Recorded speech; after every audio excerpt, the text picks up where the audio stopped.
Once upon a time, there was a warrior who did nothing but walk, moisturizing your throat with early morning dewdrops.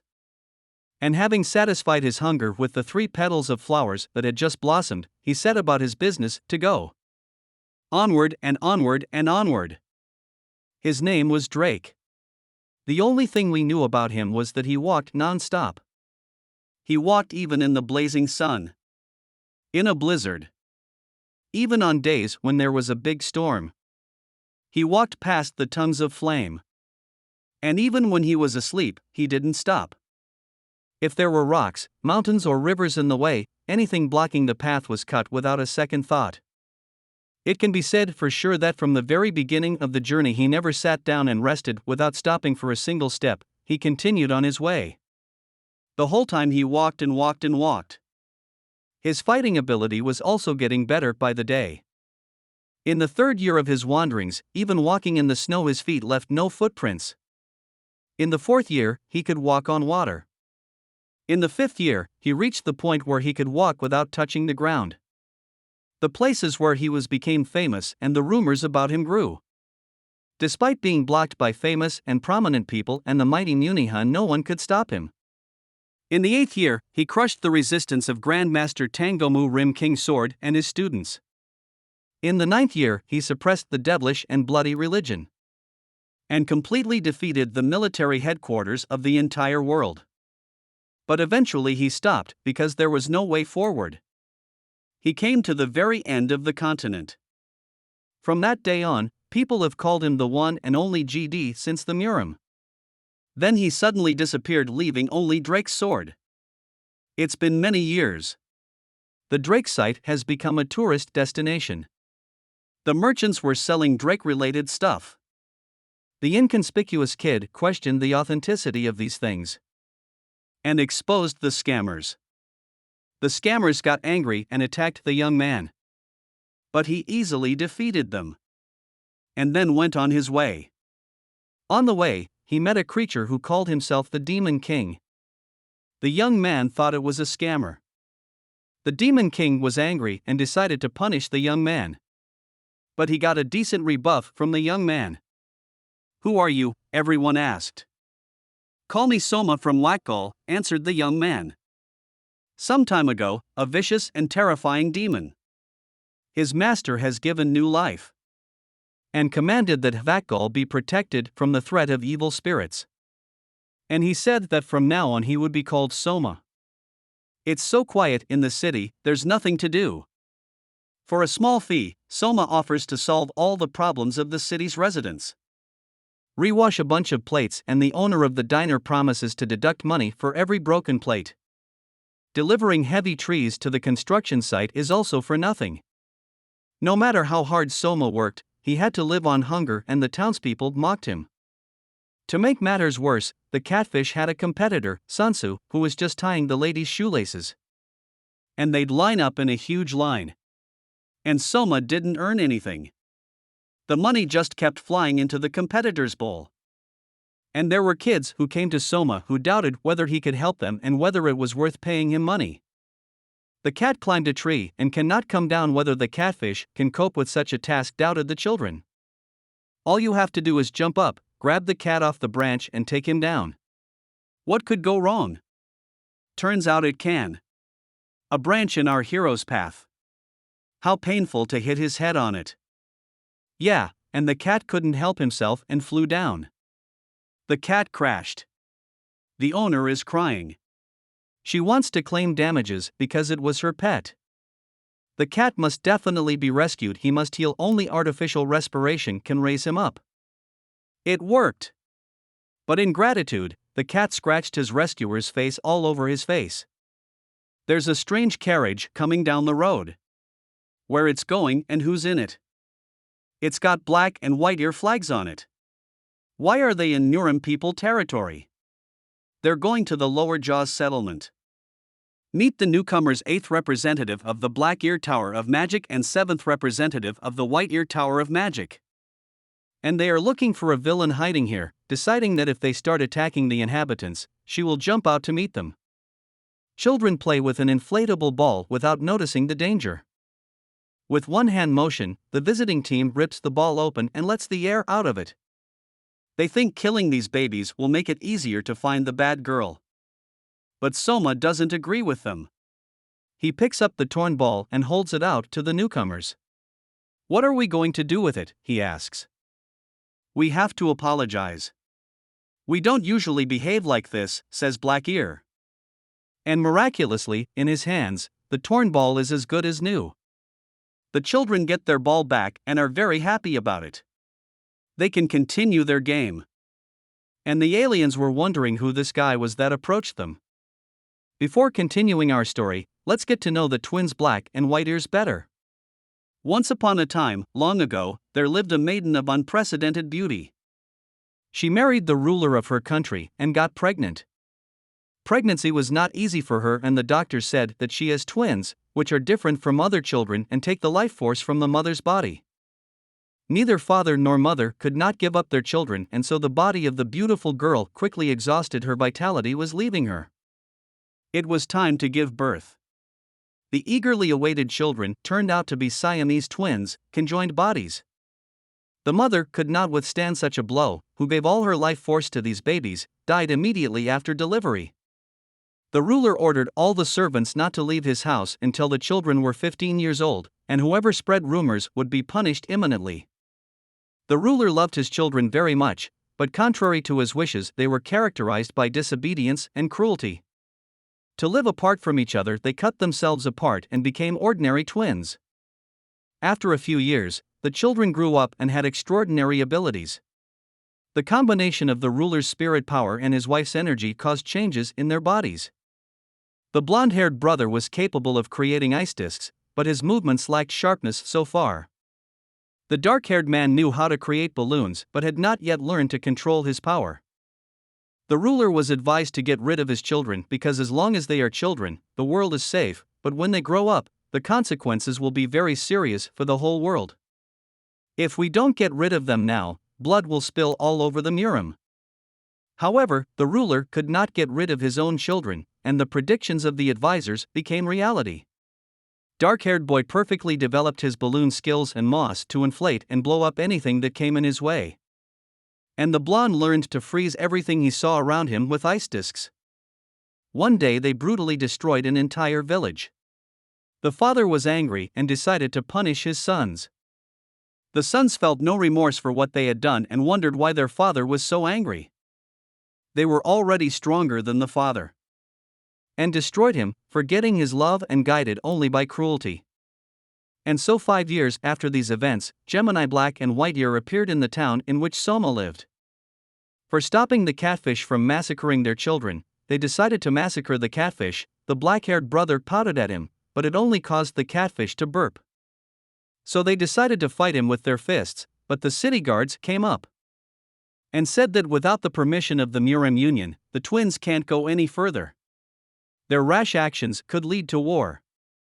The twins got angry and attacked the guards. The guards realized that they could not defeat the strong opponents and preferred to flee. Now the brothers thought they could deal with the catfish. But Catfish started the fight first and struck Black Ear with a powerful blow. Black Ear was pissed that he missed a punch. He justified that he was distracted for a second and that such a redneck could never beat him. In response, the catfish kicked the Black Ear, but he was able to parry the blow, though he was surprised by his opponent's fighting skills. Black Ear's bones cracked under the hail of the catfish's blows. No matter how hard he tried, he couldn't dodge the blows the catfish was throwing at him. "If the sum strikes again," thought Black Ear, "my body will just collapse.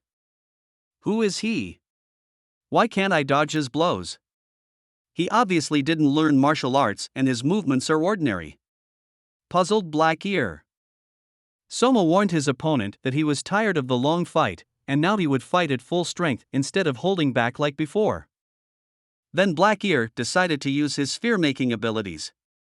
He created a ball of air, something like a clapper, but many times more dangerous. The destructive power of the ball was so monstrous that it struck all living things around it. He called it the chirp of 1,000 birds and set about to influence his adversary.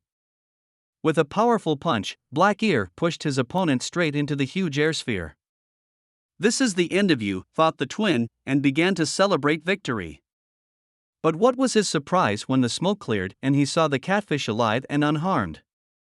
"What are you?" shouted Black-Ear in horror, unable to believe his eyes.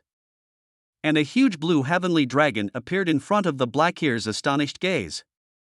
"This boy comes from the gutter," thought Black-Ear. "He's not even a warrior, he's a nobody, and yet why is such a mighty demon sitting inside this weakling?" Soma prepares to deliver a decisive blow to the enemy. Black-Ear is on the ground preparing to fend him off. He has little hope of doing so. But he creates a huge ball of earth filled with air in the catfish's path. There is a thunderous explosion from where Black-Ear herself was preparing to attack. At this time, the second twin brother rushes off in pursuit of the fleeing guards. He creates ice blades and is confident that the humans will be defeated. Black-Ear is triumphant.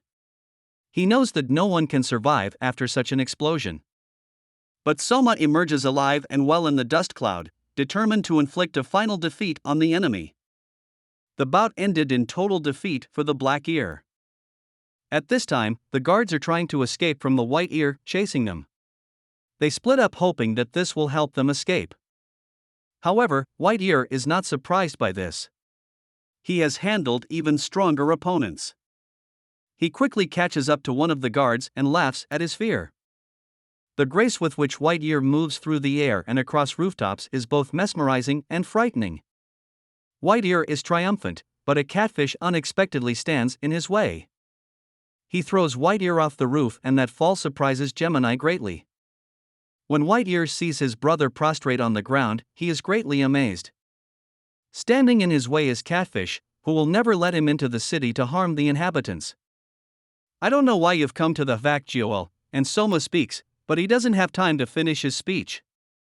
Enraged by his brother's defeat and the fact that he is being resisted, White-Ear shouts that they have come because of the likes of Catfish and attacks. But gets a good fight back from the Catfish. Soma will not allow anyone to run amok in Wakgal. Let's get to know White-Ear better. What he was like as a kid and what he loves most. White-Ear as a child was not interested in martial arts. He thought they required a lot of effort and time. Moreover, he did not take them for something sublime. The only thing that fascinated him was women, the most beautiful women he met on his path. But they were all afraid of him, and when they saw the brothers approaching, they hurried away. One day a textbook fell into the hands of White-Ear, in which it was written that by controlling inner forces a man can learn to freeze waterfalls and even fire will obey him. Only glanced at the candle with his disgruntled White-Ear look. Immediately turned fire into ice. He didn't think it was that hard. A genius among geniuses who managed to take his skills to a whole new level in just one night. But only one thing attracted him: passionate desire to own the beautiful, and beautiful in his opinion were only women, whose beauty he wanted to capture forever. This desire led him to see his technique not as something terrifying, but as art. And anything of no artistic value, he hated and destroyed. White-Ear pounced on the Catfish with extraordinary fury. Such as the Catfish could not surpass the Gemini. To battle, the Catfish twin rose into the air. White-Ear followed him. He created a hail of ice shards called the Snow Dance, and was sure it was impossible to dodge in the air. But Soma broke through the ice blades and repelled their deadly power. One moment and there he is, near the White-Ear, striking back at him. Such a thing White-Ear could never have expected a common man to resist him. The twin is thrown to the ground like his brother. And an unharmed Catfish stands guard over the city. The surviving guardian watched the battle and was surprised that you in the city was such a master who could defeat the Black and White twins. When news of this reached Murian fortress, war might break out, he thought. He must get the news to Murian as soon as possible. Soma went to the twins' bodies and saw that the man called the stable boy was lifting them up. Looking at the Catfish, the man asked the name of the winner. When he learned the Soma's name, he carried the twins' bodies away, reasoning that now, the Murian sleep fortress would not be left standing and war might break out. 13 castles with 100,000 soldiers in each 10 cities with a population of over 10 million, the northern continent has a power fortress Murian sleep.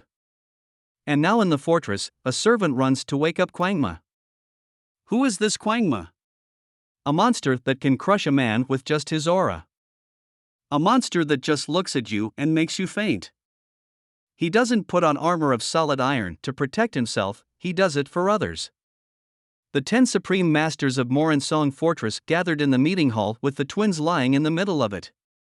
The stable boy, as the only witness to the battle, told that the name of the one who did such a thing to the Soma twins. This name surprised the ruler, he had heard nothing of a hero by that name. The ruler's other concern was whether the girl the twins were after had been found. Her name was Pyak Choe.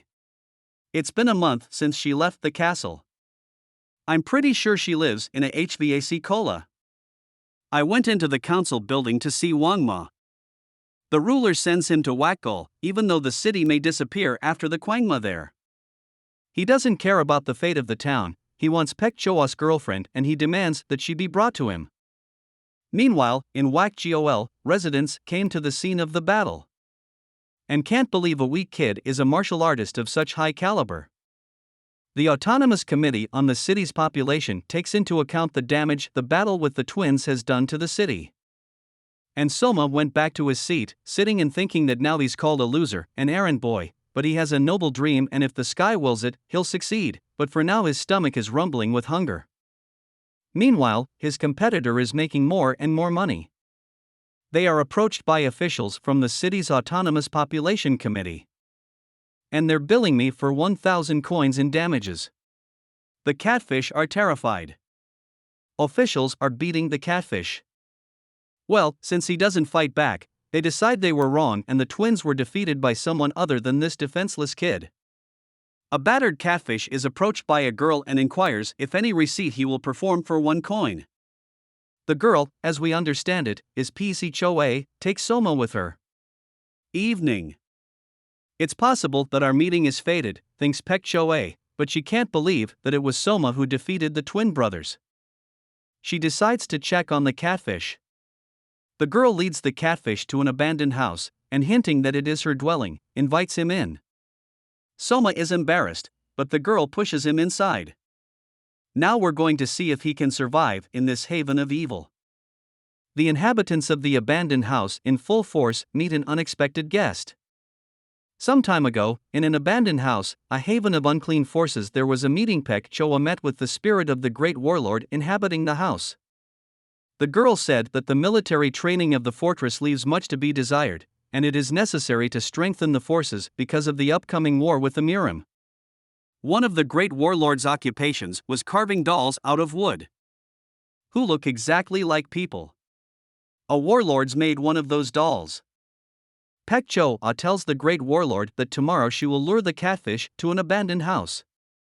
The great warlord scares Pek Choa, she asks who he is and he replies that he is an assassin. And now the girl is waiting to see how Soma's visit to the haunted house will end. The catfish is terrified of the meeting his hosts have arranged for him. He sees a second ghost even scarier than the first. They attack the catfish from both sides to see if he can beat the twins. Soma's surprised that the ghosts are holding blades. So it's not ghosts. He jumps up on the roof. I'm trying to figure out who attacked him. The monster gets bigger and bigger, they surround the Soma. At this time, the girl listens to the sounds of battle. But she herself is attacked by a gray-haired monster. Pek Choa gets into a fighting stance and intends to fend off the attack. The monster draws his sword and pounces on the seemingly defenseless woman. But he doesn't know that in the palace of Ikwa the technique of cutting the earth and sky with one finger, called 3,000 Shiva hands, is practiced. And the girl herself is the successor of this technique, a famous martial arts master. One of the Shiva techniques is the middle finger flick, which blows a huge hole in the monster's head. Another phoenix dance technique deals irreparable damage to the monster. The great warlord watches the battle and realizes it won't be easy to handle the girl. Pek Choa watches Soma fighting on a rooftop and sees that his opponent's marionettes. All the puppets were simultaneously controlled by the spirit of the great warlord using the puppeteer's techniques. Well, the great warlord himself has to go into battle. He will show them his true strength and defeat them against all odds. With all his might, the great warlord pounces on the young men. With unprecedented speed, the catfish deflects the strike of the enraged monster. And it throws him very far away. But the monster returns and throws the catfish off the roof and into the yard. There is no mercy from the evil warlord. But a powerful leg kick from a seasoned fighter drops his opponent to the ground. The next blow is even harder, and the monster falls again. Pek Cho-ah realizes that the fighter in front of her is indeed the fighter who defeated the brothers White Ear and Black Ear. The great warlord recognizes that the catfish is good as a fighter. But talent won't save him. The great warlord is 3 meters tall and heavy armor. He moves easily and quickly. In addition, he has a huge sharp sword, from which the catfish perfectly dodges, although the blade passes only a couple of centimeters away from him. The great warlord is about to deliver a monstrous blow to the Soma, but suddenly his head falls off. It's unbelievable. How can this be? But the commander remains standing. The monster takes his head and puts it back in its place. And then there's a voice from upstairs. The blows were devastating and this kid didn't even bat an eye. I want to see him with my own eyes. The great warlord stands motionless. Soma bangs his fist on it and realizes that he has a wooden puppet in front of him. Then who is speaking? On the rooftop, the young people see the indistinct silhouette of a woman, and I'm here, she says. This woman controlled the great warlord's spirit with a string. Who are you? Soma asks. People used to call me Quicksilver, Queen of Ghosts. But now few people remember me, says the woman. Suddenly the weather changes, it starts to snow and the cabin is covered in ice. A woman descends, but her feet don't touch the ground, she walks on air. Snow-white hair, translucent eyes, possessing the element of ice, apparently it is the mistress of the 1,000 snow peaks herself.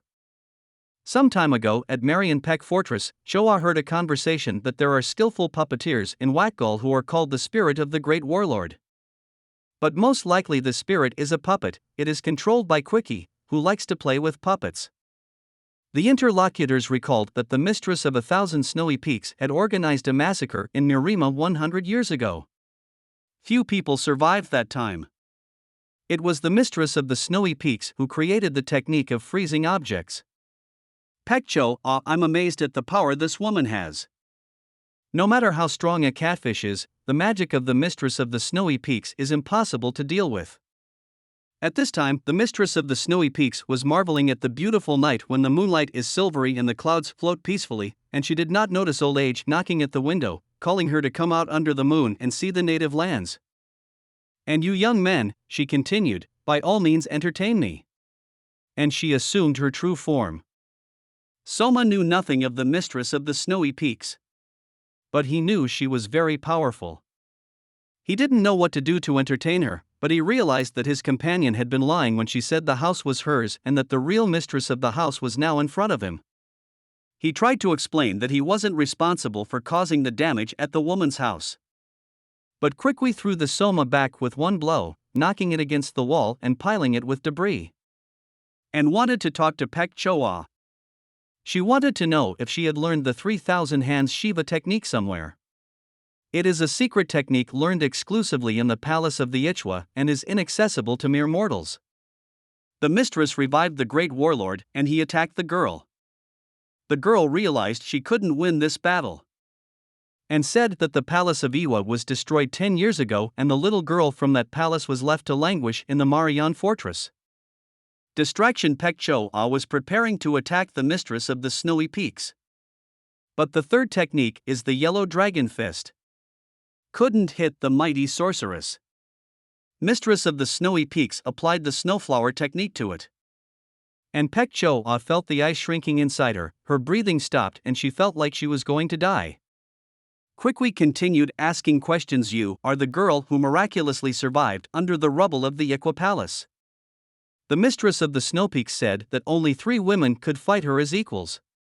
The first had a sword that was an extension of her arm. The second was a divine swordsman. And the third was Pek Cho-ah's mother. Then 30 years ago, a powerful mother injured the left shoulder of the Mistress of the Snowy Peaks and it still hasn't recovered. The palace of the Iqua was destroyed, the girl's mother died. Now Quicksilver demands that the girl reveals the secret of immortality to her. But Pek Cho doesn't know the secret. Then the mistress is going to kill her. But when it seems to be over, the two women's conversation is interrupted by a catfish, alive and well. He says he didn't want to hurt the lady of the house and damage her, so he's going to go and fix her dolls that he broke. Pek Cho asks Soma to help her, but he thinks he shouldn't get involved and wants to withdraw. Then Pek Cho promises him 10 coins to save her. The catfish agrees and asks his mistress to release her captive. Quicksilver pounces on the catfish but runs into an insurmountable barrier. Is now Pek Cho's catfish client. And he will protect her. Meanwhile, Quickly mocks Soma and doesn't believe in his abilities.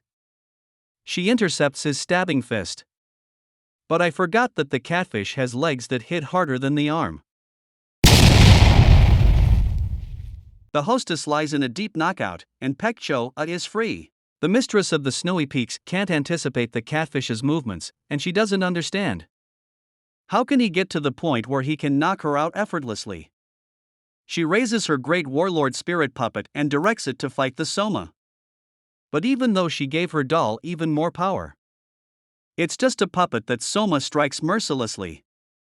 What a shame! But the wooden doll is no longer fit for combat. The Quickly herself enters the battle and uses the Een technique of the Snowy Peaks. Soma is cast by the incredible force, and the mistress applies the Een seal of appeasement to him. Well, after all this, the catfish should be destroyed by now, but he's alive and says that although he was cold, he's not going to die. The hostess realizes that the catfish's body can release dangerous energy and adjust to the surrounding temperature.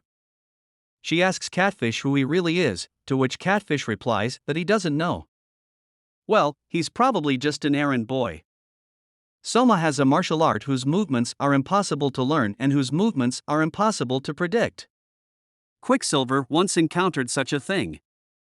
Channeling all her energies into one goal, the Mistress of the Snowy Peaks catches the fist of the catfish and freezes him. Its power is so great, it froze Pek Cho too. The hostess is trying to remember who the catfish reminds her of. And remembers the only man who could melt her icebound heart. Run. Many years ago, the mistress was a little girl who loved flowers. Well, I couldn't touch them because they'd freeze right away. She lived with her mom at the foot of 1,000 snowy peaks. Wanted to be friends with her peers, but they thought she and her mom were witches. Hitting her and hurting her and not wanting to play with her. She and mom had to live in hiding because people didn't like them. As a child, she didn't understand why they hid from everyone, why flowers died in her hands, and why her peers hated her. And then one night their dwelling was attacked by warriors. The leader said that he had heard of a girl who possessed an enormous amount of energy and had mastered even ice techniques. He wanted to kill her. The assailants lunged at the woman and child, confident of an easy victory. The girl's mother stood up for her daughter. She destroyed all the attackers, but was mortally wounded herself. The girl had to live alone. Having given her daughter the last words of advice to be happy to meet an understanding, loving person, the mother departed into another world. And the girl was attacked by a bandit leader who miraculously survived. And in that moment, Quickie made the decision to give all people what they deserved, and her power came out in full force. She committed countless crimes that day and was called the Monster of the Snowy Peaks. Until she met a young man who melted the ice in her heart. This young man's name was Rinkama, and he was beautiful. Could it be that in the errand boy Somi, Mistress of the Snowy Peaks, has found the long-missing Piran? While she pondered, the catfish broke free of the ice trap. But the Mistress of the Snowy Peaks is not going to continue the battle, much less kill the catfish. She's defrosting in Pek Choa and slowly drifts away. I think it won't be long before the secret is out. Her bodily shell flies off like a bird's feather. You can see her silhouette against the night sky and the aging moon. And another puppet is left on the ground. Even the terrifying Quicksilver was a puppet. Pek Choa pays Soma for the work 10 coins as promised, and demands that he become her personal assistant for the rest of their journey. For the right fee, Soma agrees to help a girl.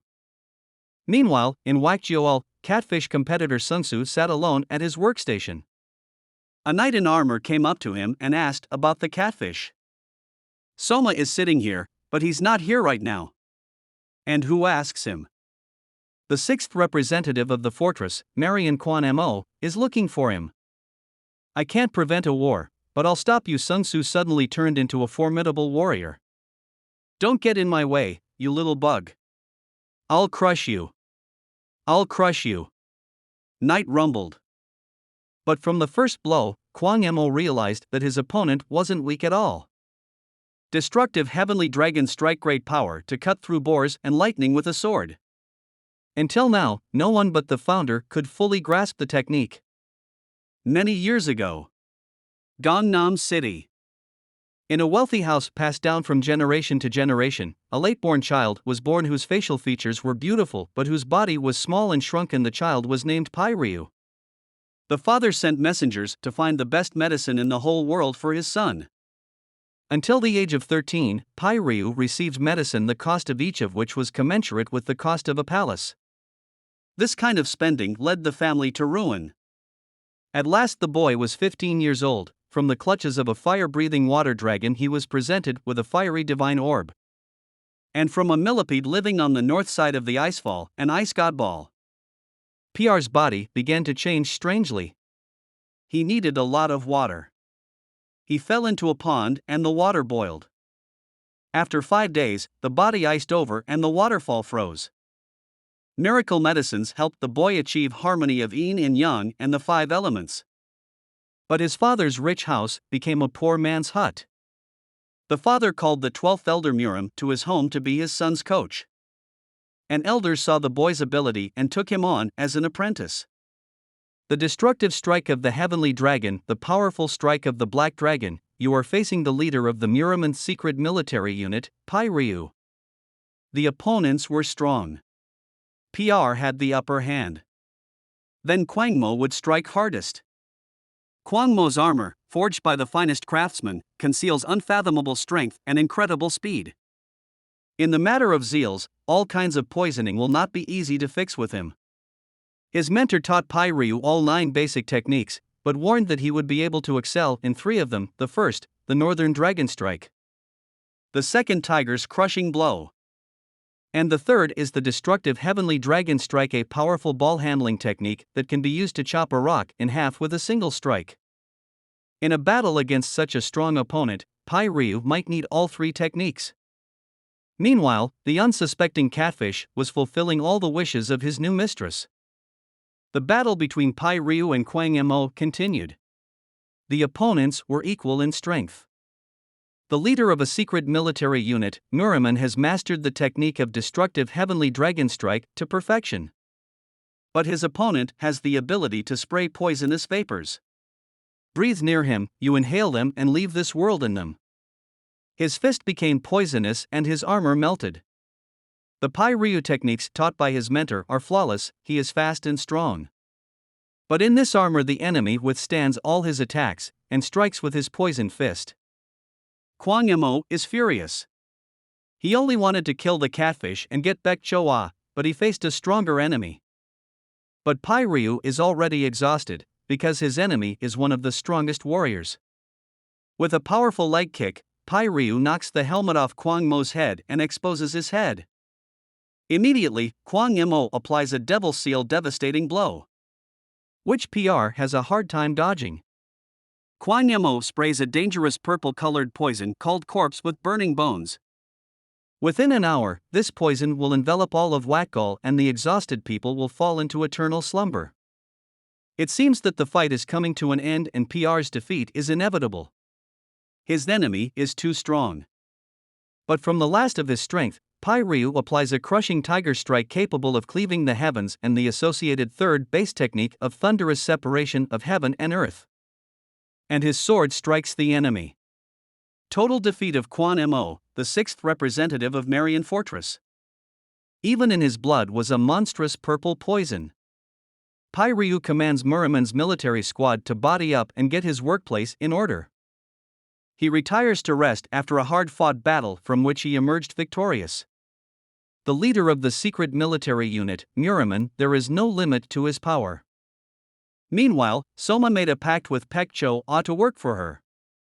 His life seems like a comedy, but in reality it's a tragedy for him. He does everything a girl wants.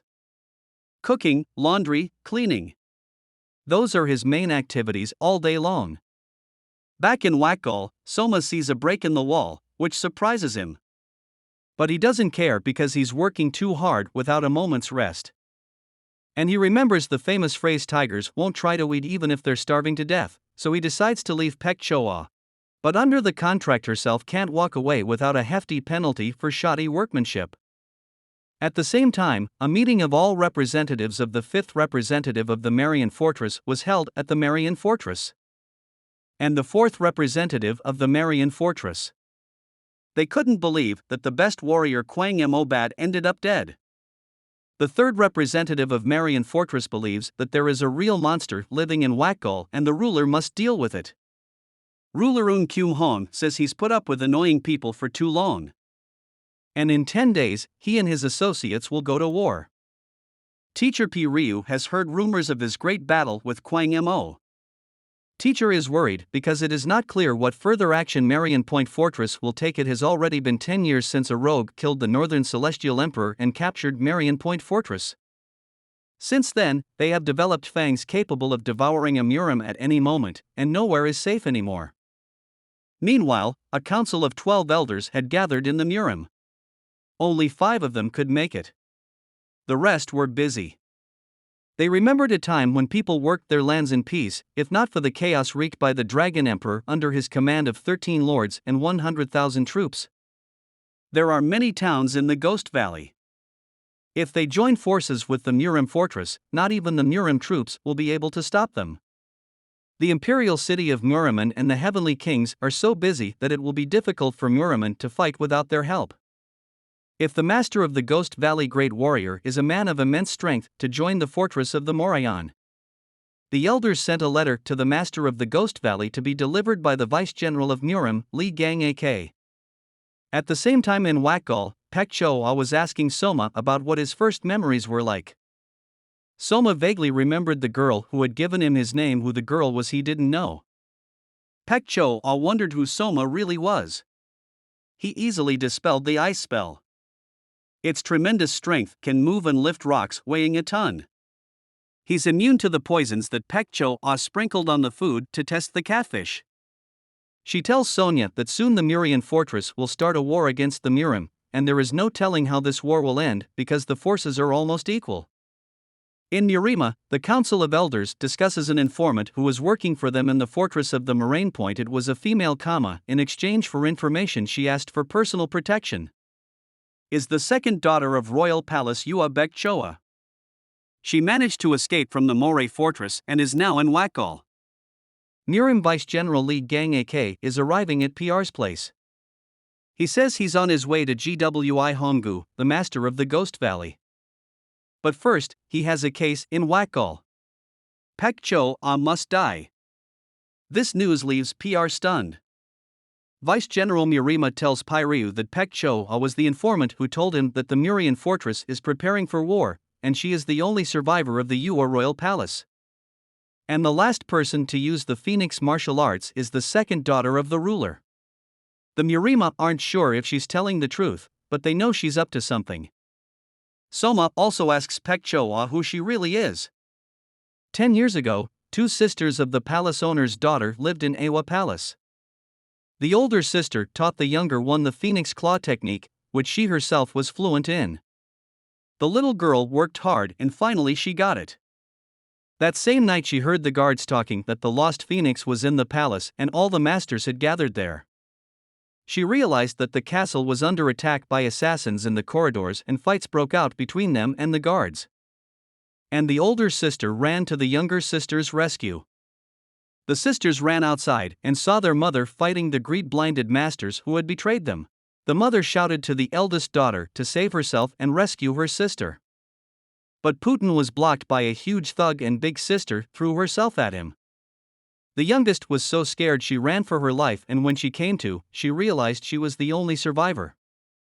She fell into the clutches of the rulers of the Moray fortress, who wanted to see if she knew where the immortal phoenix was. Out of fear, the girl said she knew the location of the phoenix, but she could only give it back in 10 years. However, immortality doesn't exist and it's a fiction. So she explained the Moray eel fortress to the catfish and she's helping her. Pyrrhu doesn't understand why she wants to kill Pek Cho. What if she warned them of the danger? The general replies that the phoenix will bring bloodshed and the rulers of Murian don't want anyone to get their hands on it. They fear the phoenix will fall into the hands of the demon emperor. That's why the general is attacking Pek Cho from afar. But he misses and Soma realizes the girl is being hunted down. In one leap, he flies into the room where the general and PR were conferring. It was a misunderstanding. The vice general apologizes.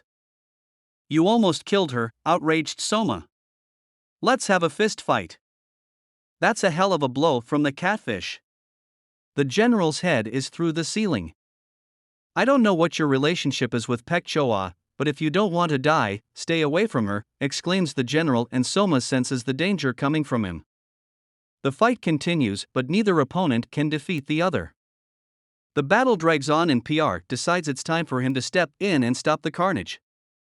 The general removes himself with the words that if Pek Cho knows Phoenix's location and she tells the Morong Fortress or GWI Honggu, all responsibility will fall on Pyrrhu.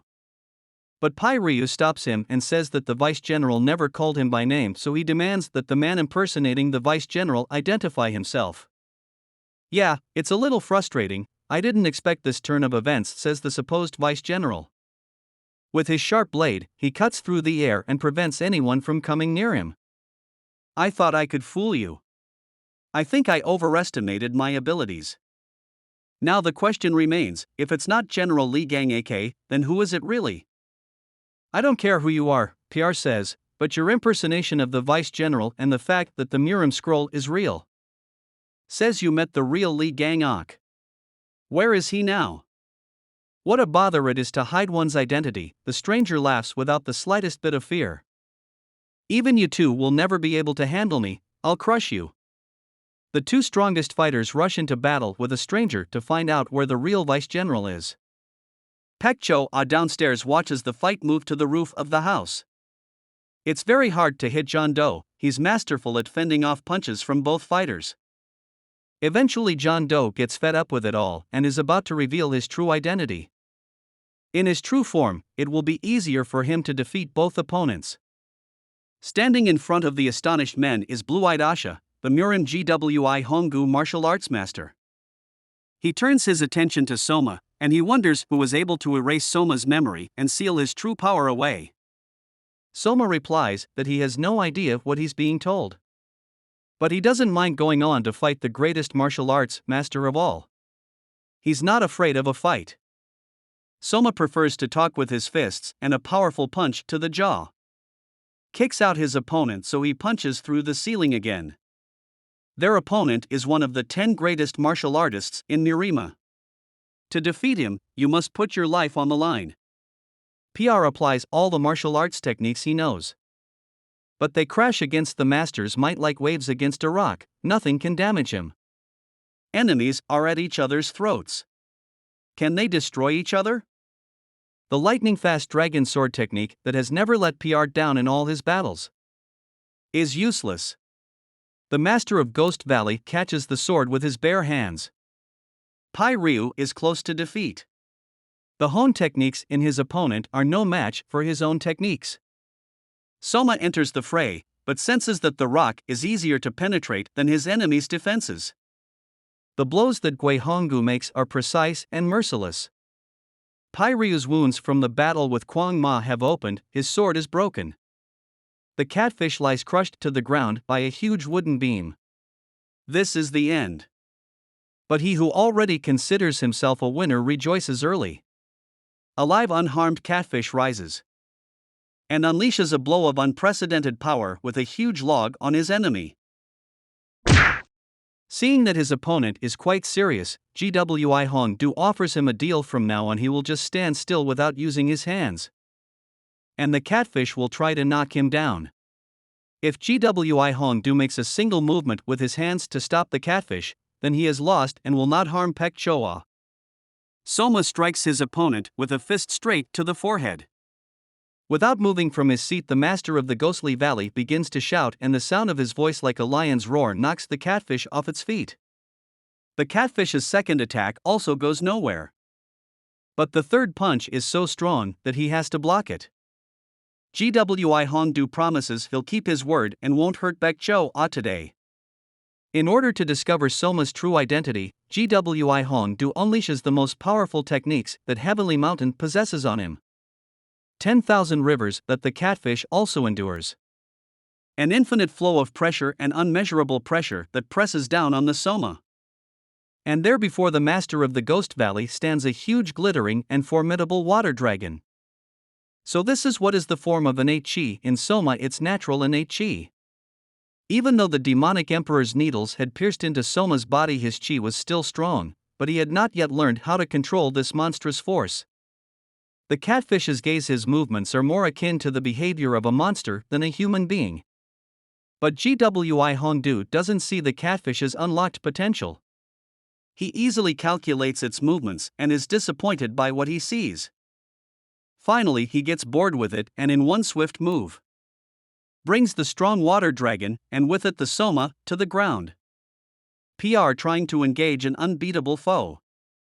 But the Heavenly Dragon technique and the Heavenly Dragon's devastating strike give it no chance of winning. Soma comes to his senses and asks Gwi Hongdu to keep his promise not to touch Pek Choa. The master of the Ghost Valley realizes that the Sum has the power to shake the entire Murian, but he is too young now. And die fighting a strong opponent because he can't control his strength. The beautiful Kwikwi asked Gwi Hongdu to save the catfish a while ago. And now he wants to know if the catfish is worthy of such protection. Gui Hongdu realizes that while Soma was unconscious, his inner beast was raging and the emperor's needles could no longer suppress it. Gwi Hongdu never had any intentions to harm Pek Choa. His goal from the beginning was Soma, which Ryu guessed about. The master of Ghost Valley told him that 2 days ago the mistress of 1,000 snow peaks visited his fortress. Despite the large number of warriors guarding the entrance, she swept them away in her strength. And came to the hall where the true vice-general of the Murian, Li Gon-ak, was being held prisoner. The mistress of the 1,000 snow peaks informed Gwi Hongdu that once the war between Murian and Murian fortress starts, his fortress and himself will be right in the center of the war, which could reflect badly on him. Whether he accepts Murian's offer or fights on the side of Murian, he will suffer significant damage and his holdings may disappear from the map. For their safety, they can accept help from the mistress of 1,000 snowy peaks, and she wants only one rescue of the catfish errand boy from Wakgul. Gui Hongdu got curious about you and decided to test him. At which time the catfish, who had been lying in a complete blackout, comes to his senses, which is not said to surprise both men. Gui Hongdu threatens Soma that the next meeting will be his last and leaves. 3 friends go into the woods, light a fire, and think about what next steps to take. After the noise the catfish made today, the whole Murian will be looking for it, but the catfish is absolutely not afraid of it. Pek Choa start acting because it's better than sitting around planning. Attacking the Murian fortress first is the best solution because it's the quickest and easiest way, says Soma. A few years ago, there was a child sitting in the middle of the desert who didn't know how he got there or how he would survive. The drake in question at the very beginning of our story was riding through this desolate area. Most of the qualities of martial artists are innate, and based on these qualities a person can meet a good teacher. But there are extraordinary individuals who could be born with 1,000 years of life ahead of them, have incredible abilities. One of these people is the child found in the desert. No, this kid's just a regular monster, Drake thinks. Because since his birth he has managed to survive and eliminate the eternal frost in this village and survive in conditions in which many have not survived. Drake took the child with him, and when they reached the fortress of Murian after 3 years of traveling, it was also a child, but at that age its body was identical to a grown man. At the age of 7, he defeated the master of the fortress of Murian. He's the wind that became a typhoon, he's the thunder that became lightning, he's the water that became a tsunami, he's the fire that became a volcano, Chenma. He only wants the whole world to bow down to him, and for that he killed his father and mentor, Bak Cheng Muj, and experienced the unprecedented happiness of killing him. Chen Ma is now the leader of Murian fortress and has a completely empty heart. In the forest, 3 friends were discussing how best to get rid of Chen Ma. In order to prepare for war he needs 10 days, the 13 castles that are behind the main fortress Murian must come together. If they could kill Chen Ma before the war starts, they could stop it. Pek Cho must infiltrate the fortress through a secret passageway so that Pai Ryu and his soldiers can launch a surprise attack. Vice General Li Gang AK, who's probably alive despite being a prisoner of war. Gold Hunter Il Muhyun is all about money, but when it comes to moray eels, he won't stay away. And, of course, Catfish, who has a mysterious past but is very strong. And then there's the lure that will distract the strongest master of GWI Hongdu location of the immortal Phoenix. Pek Cho admits that Phoenix is here. It is together without entrance or exit unless you are the heir of the 3 heavens in the palace of Awa. Niram has already finished the preparations for the war against the Morong fortress. Pai Ryu will meet the troops and head to the master of Ghost Valley. And Pek Cho must convince the Gold Hunter to join them and find the Phoenix. The war will start in 10 days. If you want to stop the bloodshed, you have to stop Jiang Ma. Whatever he does it without a drop of sweat on his forehead. Rumor has it he doesn't even have his own shadow. I'm a bounty hunter, he carefully chose the masters to kill. Il Muhyun Gold Hunter. He uses dragon silk to entangle his opponents, even the strongest ones, so they can't escape. His home is high up in the mountains in an impregnable place that you can only jump into because a normal person can't get up there. But suddenly in his hiding place, the Gold Hunter sensed he was being watched. Before him stood the Catfish, who had miraculously managed to overcome all the obstacles on his way to the Gold Hunter's house. Yusini surprised Il Muhyun. Il Muhyun spent his entire childhood hanging upside down in total darkness. There was only an ancient book that had been thrown to him, and a voice told him to master everything in the book. When he read the book, he suddenly learned to stand and walk on the ceiling and was able to escape to the surface on his own. He was the only survivor of all of Mata's children. Became a martial artist at the age of 16, he acquired the skill to live without shadows. His body completely blended with the wind and his presence could only be felt by the greatest masters.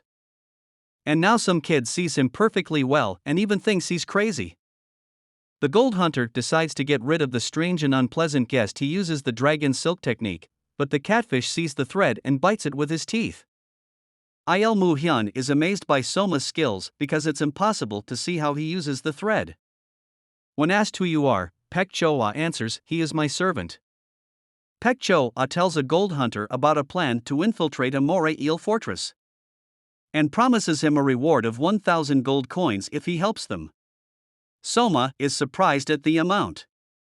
The Gold Hunter wants to take some time to think about the proposal, and Pek Cho sets him up with a date in 2 days at GWI Hongdu's place, promising Soma 1,000 gold coins if he kills Chen Ma. Pek Cho and Soma go to Awa's palace to get a phoenix. Under the ground there is a secret room called the Brain Cell. This gazebo serves as the entrance to the place. But the entrance is already open. Someone visited the secret room earlier. 2 members of the Mang San sect, Gyu Yang and Gyu Ho. A priest's disciple left the divine temple to start practicing and studying. Geniuses fluent in various disciplines: architecture, mechanics, engineering. Returning to the divine temple after 5 years, he began to learn the principles of the heavenly skill, heavenly step, without moving. But he became a kleptomaniac and started stealing rare treasures. He accidentally mastered the celestial martial art, but the process of training provoked him to injure his body. He lost 2 legs. Together with his assistant, they broke into the secret room, but they could not get out of it. It's been months since they've been in it without food and water, but long training has taught them to go without water and food even for a whole year. The brain cell is very dangerous and packed with various traps. Soma and Pek Cho enter the secret room and see uninvited guests. The phoenix box hangs on dragon strings, so it can't be removed. But the catfish calmly pulls all the strings and takes the box. Pek Cho lifts the lever that opens the comma door, and the two of them and Soma go outside. Two thieves repeat their actions and try to get out too. But they're met with deadly traps, flying arrows, huge iron balls and spears.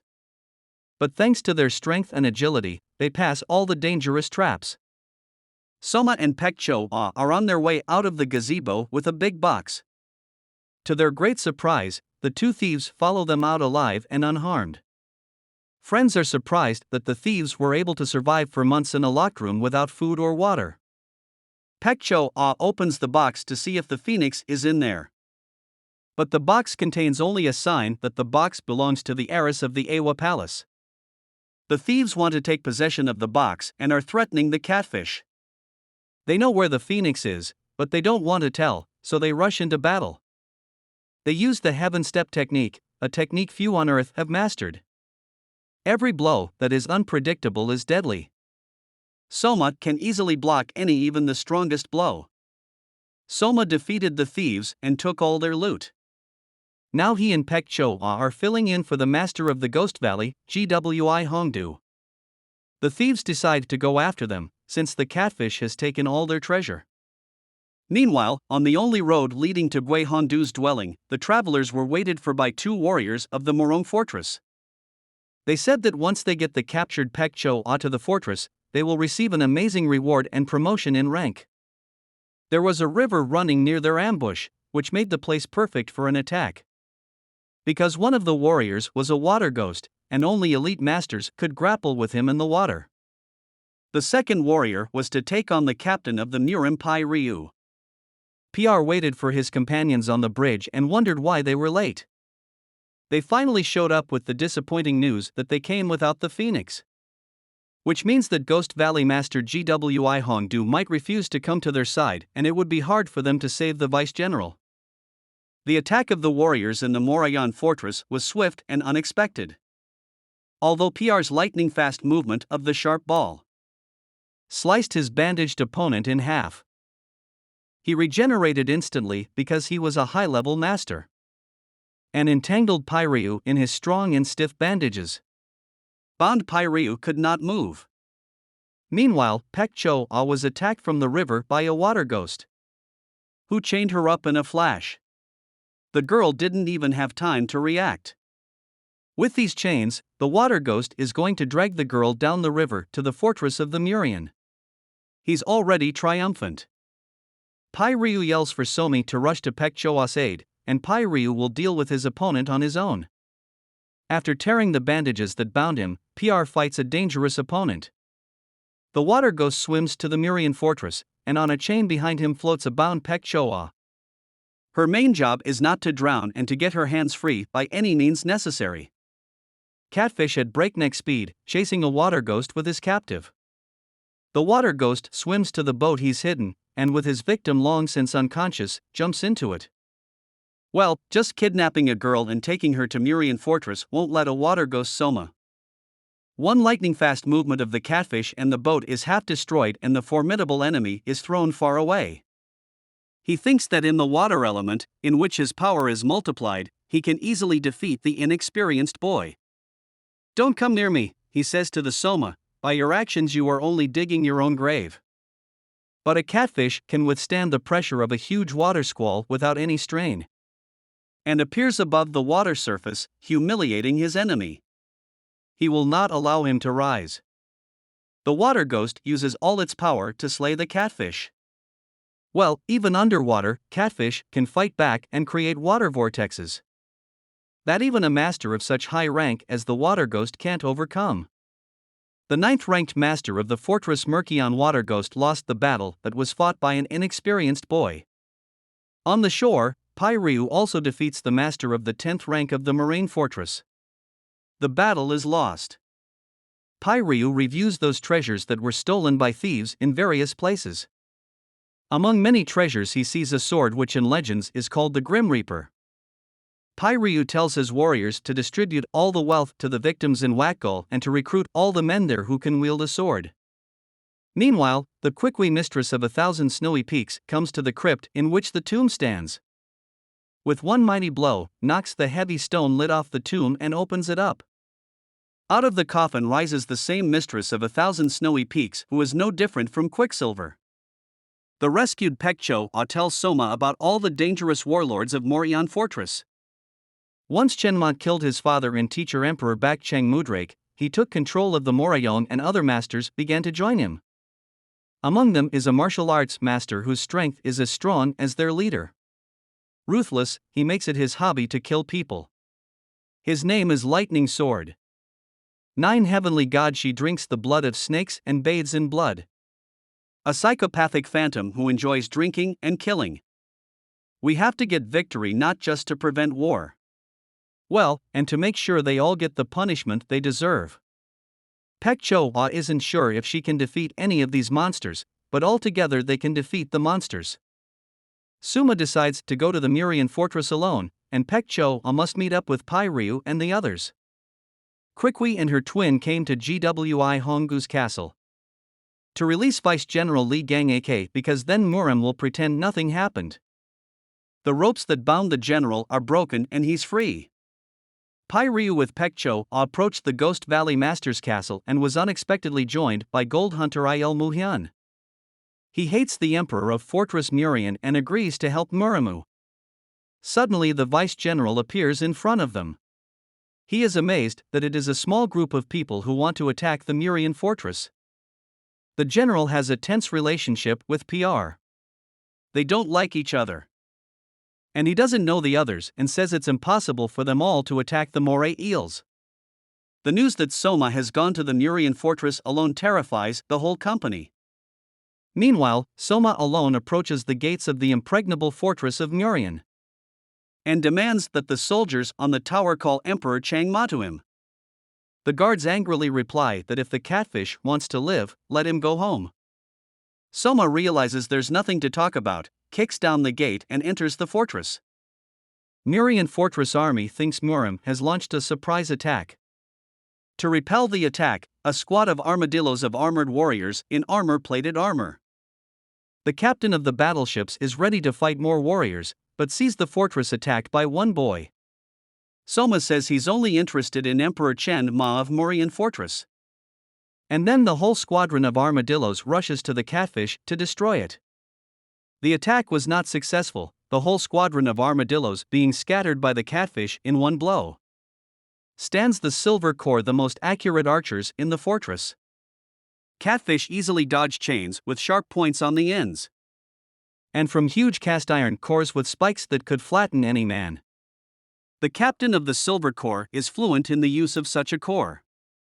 The brat that crawled into the fortress must be wiped off the face of the earth according to all the fortress guards. Soma realizes that in order to win, he needs to gather all his strength. An explosion of tremendous force pierces the roof and the guards fly through it. The Silver Corps captain's corps is in the hands of the catfish, and he wields it with unprecedented skill. His unleashing blows blow apart battleships and Silver Corps warriors. The captain of the battleships is defeated in one blow, and he is stronger than 4 men put together. Soma has made a lot of noise in the fortress of Murian with his battle. Broken buildings destroyed by war. The 4 generals of the fortress of Murian gathered for a council of war thinking they were fending off a surprise attack by the Muram. General Lion King requires his subordinates to tell him the exact number of attackers to properly organize the defense. He is informed that there is only one attacker, but 500 warriors can't handle him. The destruction in the fortress is so severe that the Lion King thinks the attacker used explosives. Maybe Muram sent an elite master and he's the one who caused this destruction, thinks the Lion King.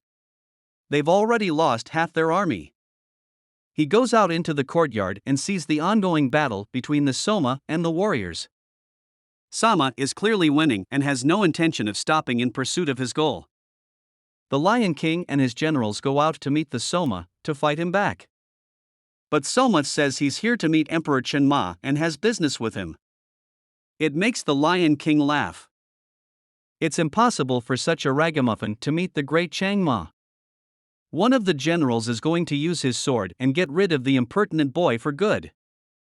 Soma breaks his sword and asks why he can't just go where he needs to go.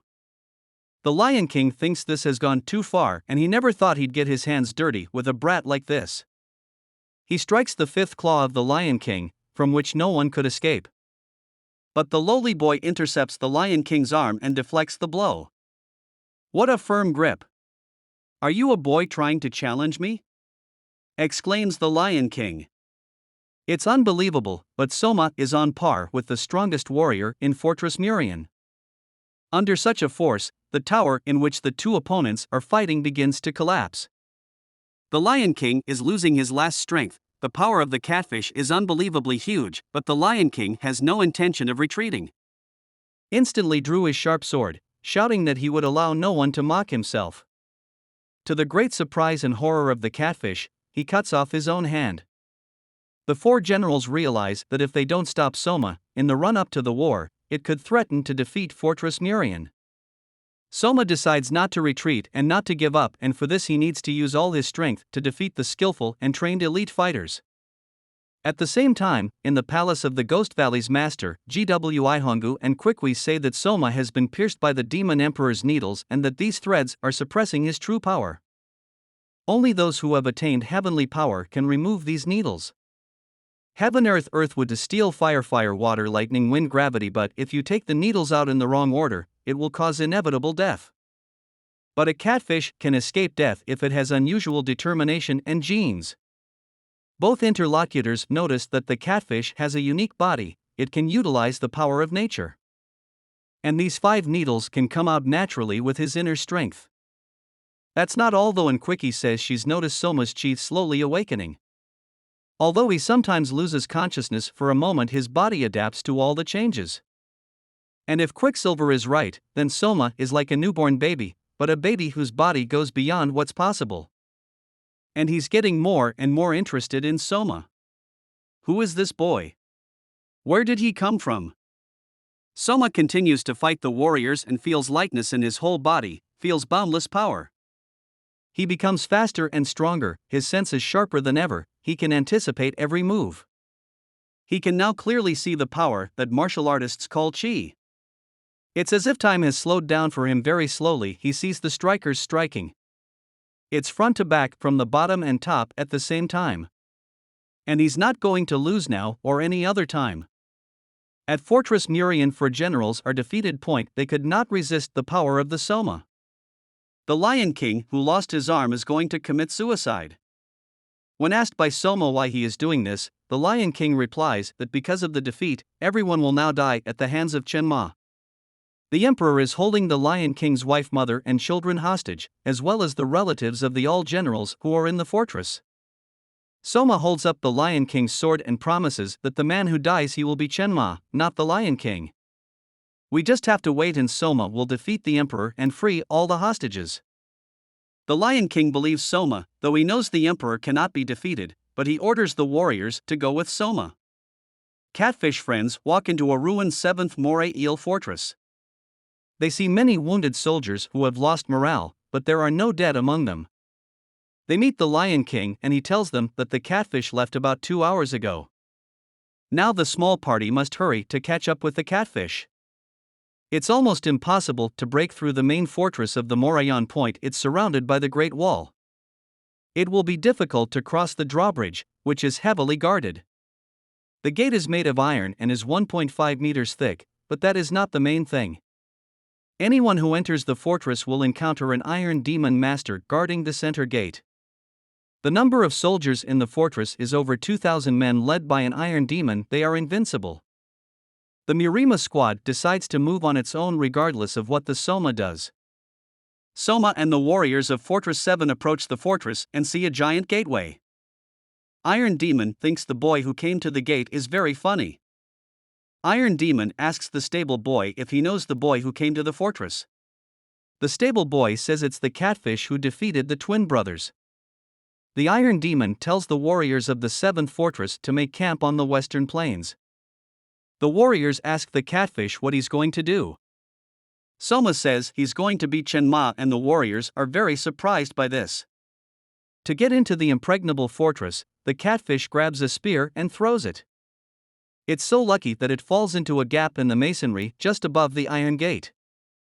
Bouncing lightly on the spear that threw him, Soma takes off at a great height and lands on the roof of the main tower of the fortress where the emperor's flag is flying. Soma breaks the moray flag and throws it down. The Iron Demon picks up the flag and threatens Soma for not realizing the consequences of his actions. But Soma only wants Chenma, so he's not interested in the Iron Demon, he just wants to get to the emperor. The Iron Demon disagrees with this decision by Soma and blocks his path with confidence in his victory. Soma's opponent is too formidable and strong, but Soma is not inferior to him in strength and agility. Iron Demon's power can stop even a swordsman, he has the most perfect body in the world and is now ready for battle. Soma relies only on his strength, not using his internal chi, and the Iron Demon is confident he can quickly overpower him. Iron Demon realizes that Soma is good at close combat and shows no hesitation in attacking. But if he can only swing his fists, he'll never defeat the Iron Demon. In his youth, the Iron Demon learned a martial art that makes the body as strong as steel. He honed and perfected the martial art and his body became even stronger than steel. But it doesn't matter how strong that body is if he's still using his internal chi. Iron Demon has mastered an ancient technique in addition to many advanced techniques, which is called the Golden Bell and disperses the blow, dealing damage to the enemy. And by combining all the techniques, he became an Iron Demon with a skin that can't be penetrated by any weapon. But Soma's not going to back down. Lately he's been exuding a lot of energy, so he doesn't know if the end of his power. With all the energy in his fist and all the power in one blow, Soma attacks whoever is blocking his path. Murima's squad has already reached the wall that connects to the reservoir inside the fortress of Murian. This is the best way to enter the fortress. But the guards warn Captain PR that a man with an incredible amount of chi is approaching. Pek Cho recognizes this man, she knows him from the Moriang fortress. It's Lightning Sword Pek Ju Wan who asks what the whole company is doing here. Happens with an unforeseen situation. Murima's squad in a predicament, they have nothing to do but to deal with the lightning sword. But a weak fighter like a girl can't do damage to a fast strong master. Since the Muriam squad needs to go to the Muriam fortress and help Soma, Pai Ryu and a few soldiers stay behind to hold off the lightning sword. Muriam's squad heads through the well and into the fortress. Pek Cho takes one last look at the fighting opponents. The lightning sword easily defeats all the soldiers left behind with Pai Ryu. Lightning sword Pek Ju-won did not pull out his sword, he could reveal his sword while his arms were folded up. In addition, he could use an air sword that could transform from one to several and was virtually invisible. Pai Ryu realizes that against an opponent who can use an air sword, you need to shorten the distance as much as possible. And use the Northern Dragon technique to reverse the Heavenly Sword, which his opponent doesn't like very much. At the same time, in the Morong fortress, Soma's fight with the Iron Demon continues and Soma strikes him hard. Pai Ryu attacks the opponent with the Northern Dragon technique of the second power. And 1,000 celestial waves that will mercilessly strike even the strongest master. Pek Ju-won sees that Pai Ryu is too strong, and puts up 3 airballs against him. At the Murian fortress, the fight continues, but Soma's fist is not strong enough and the Iron Demon easily goes on the attack. He tells Soma that the Emperor's power is like heaven and earth compared to that of the Iron Demon himself. And if the catfish can't beat the watchman, he can't compete with the Emperor. But the long fight wears down the Iron Demon, he runs out of stamina and begins to feel pain from the blows. It's incredible, but he may have a body stronger than steel. He's only human. Then the Iron Demon uses the last of his techniques to endanger his life iron armor. Muriam's small squad moves through a narrow tunnel underwater to the Murian fortress. Vice General Li Gang-ak suddenly feels faint, he needs to get to the surface immediately. He stays to try to break the iron pipe and get to the surface. The general uses a staff and a thunder bomb and the water breaks through. And the general emerges safely from the surface at Fortress Murian. Pek Choa and Il Muhyan are already surfacing in the pond that is in the palace and is full of alligators. But there's a cruel woman on the dock with a servant girl named Dang So Young. She was one of the 4 who built the present fortress through fear and cruelty. A woman should deal with a woman, thinks the gold hunter, and walks away, leaving his companion on the dock. Dang So Young preparing to meet the emperor and trying to look as beautiful as possible. The doctor who saw her ugly face and helped her regain her beauty, she's destroying. Chen Ma is already in the palace. He is gathering his associates to discuss the situation and the people who infiltrated his castle. One fellow worm-eater thinks they're the best meal on earth. He can reanimate corpses and make them docile, which is what he did to the white and black ear twins. The servants report uninvited guests in the castle, a boy from Vakal. Several elite warriors who came with him, one of whom is fighting Juwang. Unknown how the other Murian warrior got here and is fighting the elite unit of the Murian fortress. And Pek Choa was attacked by a group of ghost girls who are elusive and violent. Expressing the hope that Pek Choa has Phoenix, the emperor leaves, taking his companions away. The fat man is left alone and says he discovered the gold hunter a long time ago and wants to have some fun. Pek Choa engages in battle with a squad of ghosts who have reached the pinnacle of martial arts. She uses the complex and powerful techniques of the 3 heavenly hands from the phoenix foot. But her eyes can't keep up with the speed of the ghosts, and when she hits them she feels nothing. They go up in smoke. They flutter like butterflies and sting like bees, their strikes instantaneous and on target. Pek Choa realizes that she must find another way out because the techniques she has are impossible to defeat ghosts. And then she runs away, and the ghosts, confident that they've already won, rush after her. Pek Choa leads them to a blooming garden where the smell of flowers and the trees have blossomed their pink petals. She uses a smoke bomb and fog dust to help her hide. And now she can hit the ghosts one by one with a heavenly shot. The ghosts have piled up, they're few and far between, they can't see the girl and they're going to flee. But the 3 heavenly hands technique, the yellow dragon's claw that the girl wields, strikes all the ghosts that are left. They fall to the ground in a shapeless heap. Everything seems to be over, but the unbelievable happens. All the ghosts gather into one big figure that is unimaginable. All the techniques like the 3 heavenly hands and the yellow dragon claw are useless against her because she's so huge. Pek Choa realizes that what she sees is just an illusion, but knowing that doesn't mean she can win. Her opponent is probably hiding in this huge ghost woman's body, and the woman herself is just an illusion. But she can't tell the difference between illusion and reality and realizes she was hypnotized when she first looked into the ghost's eyes. As soon as she thought about it, she began to feel reality and was able to fend off the blow that the ghost woman had dealt her. To get rid of hypnosis, you cannot rely on vision, you need to close your eyes and work on the aggravation of other senses. As soon as she did, she saw with her inner eye the true face of her enemy. The illusion shattered, and the ghost woman's martial arts did not allow her to fight Pek Choa, so she turned to flee. Nuram's first lady Dang So Young was furious and reported the matter to Pek Choa. She called Pek Choa ungrateful because they saved her from death 10 years ago, fed her, taught her martial arts, and how she repaid for it all. The first lady demands that the girl give her the phoenix, but Pek Choa claims she doesn't have it. Breaking the rope, she uses the heavenly 3,000 feet and spider web techniques against the first lady. But it doesn't work because the first lady is so much stronger than the girl. With a faint snap of her fingers, she throws Pek Choa to the ground, and Ta is already preparing for imminent doom. Suddenly, her flight is interrupted because Kaka suddenly appeared and with one hand motion slowed down her fall. It had been a long time since the First Lady and the Quiqui had last seen each other. Now they've met. In the courtyard of Fortress Marvin, the fight between the catfish and the Iron Demon continues. The catfish completely mimics the strength, speed, and slightest movement of the opponent. You can see that he is not straining. But the Iron Demon is not going to give up and wants to deal Soma a crushing blow. Suddenly Soma realizes how to use chi energy to improve his martial techniques.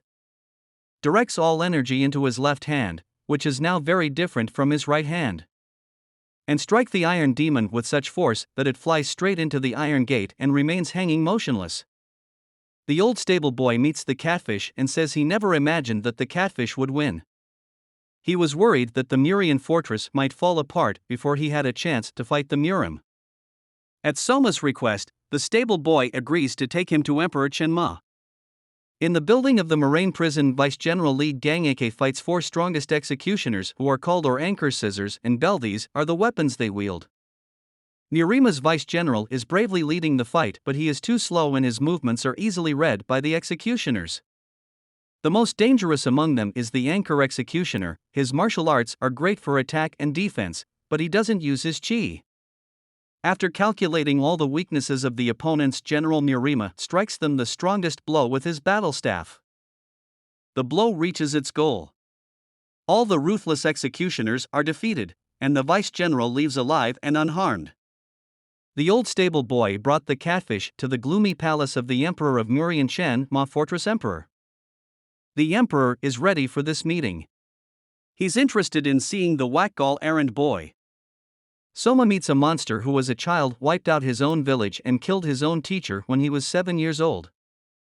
An undisputed master on par with the greatest fighters of ancient times, Emperor Chenma of the northern heavenly fortress Murian Changma. Opposite him is the man trying to destroy the emperor of the northern celestial fortress Murian, the Wakgal errand boy Soma. An unexpected fast and strong attack by the catfish that the emperor did not have time to react to, causing Chenma to miss a stabbing and unstoppable blow. But he quickly rises to his feet and shows the catfish all his power.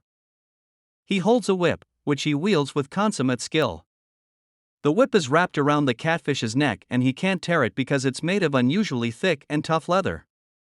At the same time as the attack, the emperor is trying to figure out who Soma is because he doesn't look like someone who has studied martial arts. The catfish's incredible efforts to free himself from the rigid restraints around his neck. But unfortunately, none of his punches can not only hurt Chenma, but even touch him. But the emperor hurts the Soma with every move, even the weakest one. The emperor uses the apocalypse technique to finish off the insolent boy in one blow. And the earth begins to swallow the catfish.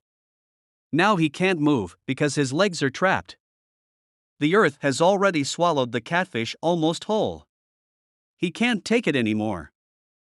From the enormous pressure without him, the needle flies out, which is intercepted by the emperor and gives him goosebumps. The needle can block and stop the flow of internal chi. Suma loses consciousness, but he's still alive, much to Chenma's surprise.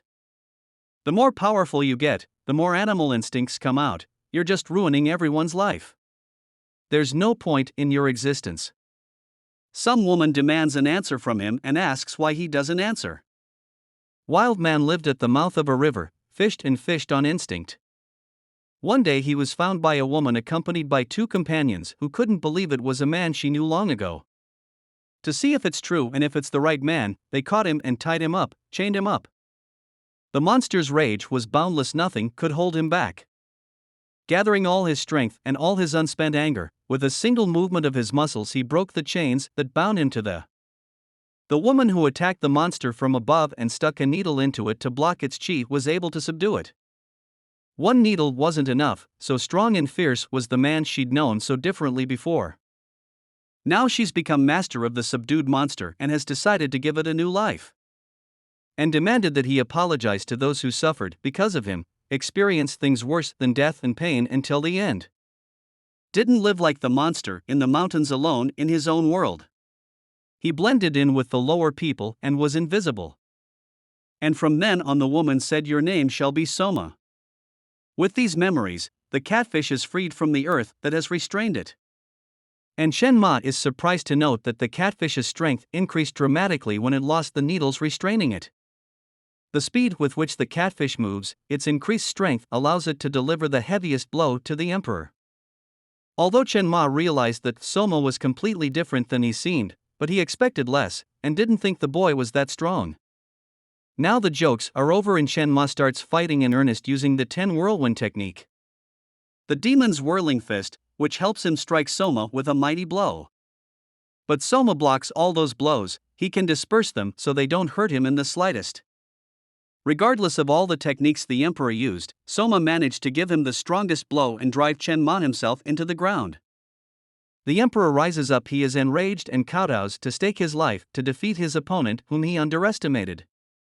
From the quick movements and strong blows of the fighters, heaven and earth are shifting. At the same time, Murima Captain Pyryu is doing battle with Lightning Sword Master Pek Ju-won. The 3 air swords wielded by Ju-won prevent Pyryu from even getting close to his enemy. Pyryu doesn't understand what the sword master's technique is and how many balls he can control. Ju-won tells him that knowing what technique he uses won't reduce the difference in strength between them. But he can tell that the name of the technique is a flying lightning blade, and Pyryu guesses that it's a projection technique. The swords are getting bigger and bigger, and Captain Murima can't believe that a master of the lightning blade technique has so many talents. The sword master can't be approached now. He has free control of 13 blades, which seems unfathomable to humans. After learning all 13 swords, Captain Murima thinks he doesn't need to wait any longer and uses the Steel Dragon Strike technique to discard all swords. The Grim Reaper's next blow slices the blades of the 13 swords in half. But if Pyryu continues to waste his chi like this, he might lose it for good. That's a serious problem. Ju-won's main ball has a large charge of chi energy, and hitting it can finish off a Murian captain. Pyryu tries his best to fend off the blows that the unrivaled Lightning Sword Master is dealing him. He uses one of the strongest techniques that helps to cut mountains, the Northern Dragon technique. But he can't hit his opponent. He's unharmed again and too far away from the next blow. General Murima Street finds Pek Cho lying down on the wharf with no strength, looking very ill at ease. First Lady Dang So-young went gardening with her longtime acquaintance, the Mistress of 1,000 Snowy Peaks of Kwikwi. Kwikwi tells the First Lady that today one man can destroy the Murian fortress. The First Lady laughs and asks, "Is this really the errand boy? Soon the whole Murian will know about it." Kwikwi answers, "But you won't be able to hear and understand why. Because you're going to die soon, Dang So-young." "Even after all this time you scare me," laughs the First Lady. She unleashes deadly silk sword needles techniques that wield flawlessly. And the Mistress of 1,000 Snowy Peaks finds herself tied up, so unable to move. "What should I do with my sister?" asks Murian Fortress First Lady Dang So-young. "You've gotten slow and your sister's age is taking its toll, but she's wrong because she gets hit hard in the back from behind. The doll is immobilized with silk strings, and the real Quickie is on the loose. The white ice sword wielded by the Mistress of 1,000 Snowy Peaks is as deadly as a dragon whip wielded by the vicious and cruel First Lady, who is the stronger of the two. Many years ago, Queen, hiding from a chase in the woods, saw a girl fighting. It helped her defeat grown and strong warriors, each of whom surpassed the young girl in skill. They went together, and the girl told Kwikwa that there were rumors that a witch with white hair was wandering near Murian. The girl introduced herself and said her name was Dang So-young from the Sichuan house. That her father is very sick, she's the strongest of the martial artists and so fights the bandits. Even though she knew that her new friend was called the Ice Witch of Snow Mountain, she invited her to stay at her house. But the mother and sisters refused to shelter the Ice Witch and only allowed her to stay for one night. So-young didn't find Kwikwi in her room at night, so she went outside and saw Kwikwi fighting. The girl stood up for her new friend, and the attackers were defeated with the help of So-young's skills. From one of her attackers, So-young learned that the inner goal of the Ice Witch of the Snowy Mountains is the great elixir in the world. So-young's mother came out. She was dying from an unknown disease that suddenly appeared in her. So-young began to change in front of Kwikwi's eyes. She looked at her blood-stained hands in horror and realized that she had killed her own mother that day. Then she realized that the men who appeared to be her attackers were her sisters, and she killed them herself. And finally she turned into a monster, drinking the blood of her victims, ruthless and merciless. And so after many years, the Mistress of 1,000 Snowy Peaks and the First Lady of Fortress Murian faced off in mortal combat. The deadly blows of the dragon's lash went to a doll that could not be harmed. The First Lady didn't realize where the doll were the man, and Kaka's smashing blows were reaching their target. So-young sick snakes on her rival, who used their poisonous teeth to sting her legs. Now Kaka couldn't move quickly, and the poison would devour her body further and further. For starters, she decided to get rid of her opponent's monstrous whip. She succeeded. With her power, she froze the whip, rendering it useless. Thousands of icy razor-sharp shards flew at their rival, and deadly silk threads flew towards them. The forces were equal, but none of the competitors were tired and were not going to retreat. At the same time, at the Murian castle, Fatty was fighting Muhayan and had no doubts about his victory. But to meet the sharp blade, the gold hunter has displayed a legendary dragon silk that no sword can shred. In the battle, Muhayan used the invisibility fighting style that he mastered perfectly. But the fat man was perfectly capable of seeing the invisible and was ready to strike the gold hunter with his huge sword. Watching Muhayan's fighting technique, Fatty assumed that the dragon sword sect's descendant had not even reached half of their strength before him. The gold hunter was extremely surprised by this assumption because he came from a completely different lineage. Only 4 people in the entire Murian could achieve supreme mastery of medical skills. 200 years ago, while wandering the world in search of perfecting his medicine, Buxen first stepped onto the land of Yangzhou. He arrived at the home of the Dragon Sword sect, where he was received with all honors. The magic of the northern wizard was capable of making a blind man see again and a crippled man get up and walk. Strangely enough, the children in the places Buxen visited, the children's bodies were necessary for him to attain eternal life using forbidden demonic spirit techniques. One day, a servant accidentally broke the drug vials and the children's bodies were discovered. Then when Buxen's atrocities were discovered, he killed all the witnesses. After the destruction of the Dragon Sword sect, he disappeared like he never existed. That very night, only 7 of the sect remained alive. And Buxen continued his wanderings around the world, constantly changing his face and name his new way of life as a bloodthirsty scoundrel he liked very much. Henceforth he introduced himself as Huang Ma, and he had a very different appearance. The 7 survivors of all you Dragon Ballers began to chase Huang Ma on his heels. They called themselves the 7 Mad Does. Their hatred and spite were passed down from generation to generation. Children born into the Dragon Ball sect were exiled to a cave until they were 5 years old, and only a few survived. And only one of them has mastered the martial art to perfection, Muhayan. My father said, Gold Hunter, my father's father, my mother's mother, my mother's mother's pain and suffering children to hurt your hands today. I'll make you pay for all your sins today. I'll make you pay for all your sins. Thousands of splinters and silk threads entangled Huang Ma and prevented him from moving.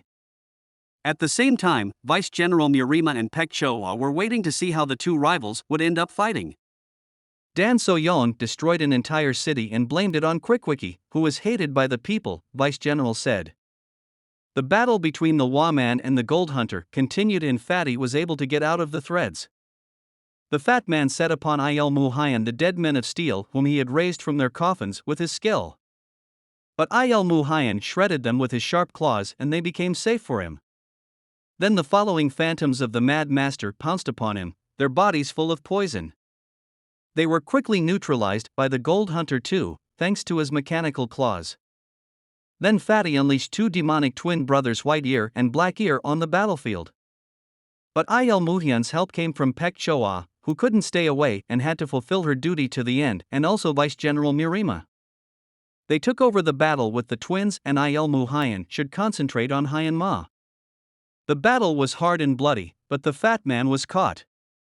Pek Choa and Li Gangake with difficulty. The power of Gemini White Ear and Black Ear, which had become much stronger, was contained. One wave of Muhayan's hand, who wanted to avenge all his relatives. And the bloodthirsty scoundrel who reveled in his impunity for so many years no longer exists. It's over. Out of the fog that enveloped the building emerged the figure of a hideous, haggard old man. This was the true face of Huang Ma, once a great scholar and physician. He was just a little bit away from demon resurrection, but now he's just a skeleton with 1 foot in the grave. A tremendous explosion shook the tower of Fortress Murian and it crumbled to the ground. And Huang Ma's connection to this fortress ended right here and now, and he, along with the twins, disappeared. In the flowering garden, Kui continued her fight with Soyeon, and both of them were badly exhausted. The First Lady used the tangerine-colored rain technique against her rival. And the Mistress of 1,000 Snowy Peaks created 10,000 ice blades spreading across the sky. A furious squall of ice collided with the choking tangerine blossoms. Both rivals were so strong that their energy was bursting out in huge bright streams. They stood across from each other mortally wounded, but neither was willing to yield to the other. Fighting in the forest with a lightning sword, Ryu passionately wanted to defeat an opponent of unprecedented strength. And suddenly the sword spoke to him and offered him a deal. If Captain Murian gave him his life, the sword would help him win. Ryu agreed to this offer of the magic sword, and his body began to change. He used the power of the sword to chase down his opponent and strike him with it. Ryu became much stronger and faster than before. His movements were impossible to see and predict. There was no more way back. He must win and give his life to the magic sword. With a magnificent strike, Ryu performs the lightning cut technique and shatters the ground with his magic sword. His foe falls down the steep slope and is struck with a violent blow. Ryu flies after him, followed by the magic sword that helped the captain win the battle. But Captain Murian will not perish, tells him the sword, his destiny, is just beginning. Soma is engaged in heavy combat with an opponent who surpasses him in strength and skill. But thanks to Soma learning to control his chi, their powers were almost equalized. The fire tiger went up against the water dragon, and who will win remains a mystery. The blows that the opponents throw at each other shake the sky, the earth, and the water. The new demons are watching the fight and don't know who will win either, because the fighters' strengths are equal. In order to defeat the Emperor of Murian Fortress, Chang Ma needs to give his best. The dark wind palm technique has completely exhausted the catfish, and he can barely stay on his feet. He hears cries for help from somewhere in the abyss and can't figure out who's making them. Soma realizes he may die in this fight, but he wants his enemy to die with him. The Emperor's martial art of creating huge whirlwinds has no name. It came to him as a gift, and the Soma fist cannot reach the target. The Emperor recalls that when he traveled with his teacher Drake, he saw a tornado sweep away an entire village. And he decided to take the storm's power and become invulnerable. Following the hurricane, the Emperor uses the 1,000 heavenly spears technique, and they strike the body of the catfish. And the supreme heavenly spear brings it down right under the ground. He fell into the dungeon where the Emperor held his prisoners, and it was their voices and cries for help that Soma heard during the battle. The catfish really wants to help, but his body is too exhausted and has no strength left at all. But suddenly he is horrified to see that the prisoners are mutilated and have no legs. It doesn't matter what's the reason for the treason or when Chen Ma is in a bad mood and the captive is stripped of his legs. Words cannot describe all the atrocities that Chang Ma and his friends have committed. For all these crimes Chen Ma must answer, decides Soma. No fatigue will not prevent him from fighting the villain. Chen Ma must die today, and nothing will stop Soma from protecting innocent people. Soma had always been just an errand boy, but now he felt as if he had once been called the world's greatest. Opponents get the idea that Catfish might be the incarnation of Drake. It's simply impossible to recover so quickly from such devastating blows delivered by some Chen Ma. The Emperor of Fortress Murian doesn't know what's going on. He's terrified that Soma might be the incarnation of Drake. Soma has no memory of his past, only one thing is forever a memory for his body martial art flying dragon. Soma has vowed to protect all who are in the dungeon. He gathers all his strength and puts it into the thunderstrike. Chen Ma whirlwind spell tries to stop the attack of the angry catfish. But he's not very good at it. And he can't understand how, with such a bruised body, the catfish has more strength. Shenhua can't believe that some kid is a Drake and use his fierce tornado soul destroyer to destroy the enemy. But this fierce attack nearly broke the Soma's arm, though any ordinary person would have died immediately. Bow down before my greatest technique that will crush you in a single blow, exclaims Chen Ma and throws the Soul Hunter Spear at Soma. But the iron fist of Soma bypasses all obstacles and crashes into the Emperor of Fortress Murian. Chen Ma flies straight into the jaws of the angry water dragon with a powerful kick. A massive explosion hits the Murian fortress and its towers begin to collapse. The main tower is snapped in half by the force and fury of the water dragon. The Emperor of the Fortress Murian Chen Ma falls breathlessly to the ground and his soldiers look down at him in amazement. Emperor Chen Ma is dead, the war is over, orders his soldiers their commander. a small castle originally built to protect the Northmen, suddenly became a mighty power not even the Murian Union could match. Members of her core forces were a group of vicious demons. The names of these infamous tyrants struck terror throughout the cities. Heavenly Demon Fortress leader Murian at a young age surpassed his master and killed him afterward. A man who wanted to conquer all of Murian and then the rest of the world, now his dreams are not going to come true. They completely destroyed the combat superiority of another guy who used to live under the name Drake, and was once called the greatest in the world. Through the body of a young Soma boy, he managed to overthrow one of the most bloodthirsty and evil warriors the world has ever seen. Soma tried to remember what he was like in the past and what brought him into the body of a mere boy. Who Drake is and why he's here. After heavy fighting, the Soma companions are in the final stages of exhaustion. They're badly wounded and don't know what's coming next. Quicksilver has dealt with her rival and she's left to remove herself. The soldiers of Murian Fortress meet their relatives who were imprisoned in the dungeon. Joyful happiness overwhelms them.